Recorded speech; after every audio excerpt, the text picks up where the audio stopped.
Hi friends, welcome to சமையல் செய்யலாம். எப்படி இருக்கீங்க friends? நல்லா இருக்கீங்களா?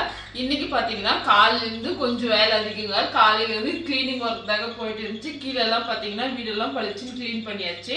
க்ளீன் பண்ணிட்டு சமையல் வந்து சாதம் பருப்பு சாம்பார் தாங்க செஞ்சிருந்தேன். ரொம்ப சிம்பிளா. இப்போ வந்து பாத்தீங்கன்னா மதியம் ஆயிடுச்சு. ரொம்ப லேட் ஆயிட்டனால சாப்பாடு வந்து தோசை தாங்க செய்ய போறேன்.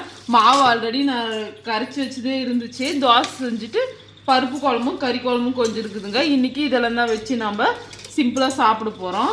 தோசைக்கு பார்த்தீங்கன்னா மாவு நம்ம கலக்கி எடுத்துக்கலாம். உப்பு கொஞ்சமாக போடுறேங்க. கூடவே பார்த்தீங்கன்னா கொஞ்சமாக சோடா போட்டுக்கிறேன். அவ்வளோதான், தண்ணி போட்டு கலக்கி எடுத்து தோசை விட வேண்டியது தான். இது கலக்கிறதுக்கு முன்னாடி பார்த்தீங்கன்னா தோசைக்கல் வச்சிடலாம். தோசைக்கல் வச்சுட்டோம் அப்படின்னா இது கலக்கிறதுக்குள்ளே தோசை வந்து கல் காய்ச்சி அதுக்கப்புறமா தோசை ஊற்றி சாப்பிட வேண்டியதுதான். இது போல கிளீனிங் ஒர்க் செய்யும் போதெல்லாம் பார்த்தீங்கன்னா ரொம்பவே சிம்பிளான சமையல் தாங்க நம்ம வீட்டில் இருக்கும். நீங்களாம் எப்படி செய்வீங்க அப்படின்றத மறக்காம கமெண்ட் பண்ணுங்க.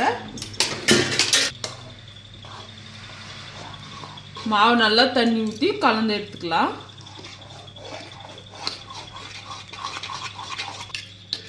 மாவு பார்த்தீங்கன்னா இந்த அளவுக்கு கலக்கி எடுத்துக்கலாம். கட்டியெல்லாம் எதுவும் இல்லாத மாதிரி இது போல் கலக்கி எடுத்தால் பார்த்தீங்கன்னா தோசை நல்லா முருவலாக நல்லா வருங்க.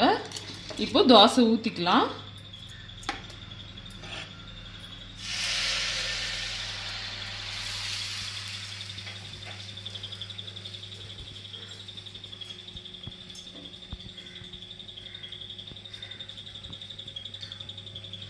தோசை ஊற்றி வச்சுங்க. கொஞ்ச நேரத்தில் தோசை வெந்துடும்.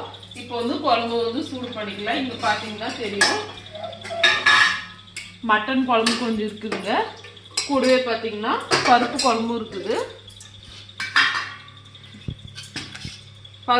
இருக்குதுங்க. இதை வந்து நம்ம சூடு பண்ணி சாப்பிட வேண்டியது தான்.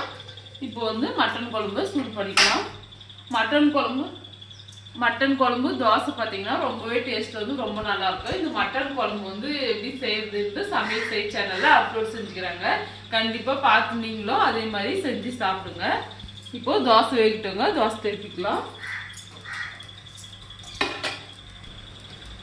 தோசைக்கு மேலே பார்த்தீங்கன்னா கொஞ்சமா எண்ணெய் போட்டுக்கலாம். எண்ணெய் போட்டு செஞ்சு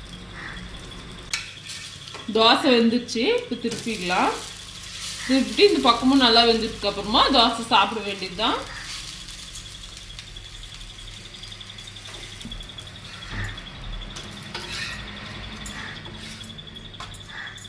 தோசை பார்த்தீங்கன்னா வெந்துருச்சு. நல்லா மொருவுலா தோசை ரெடிங்க.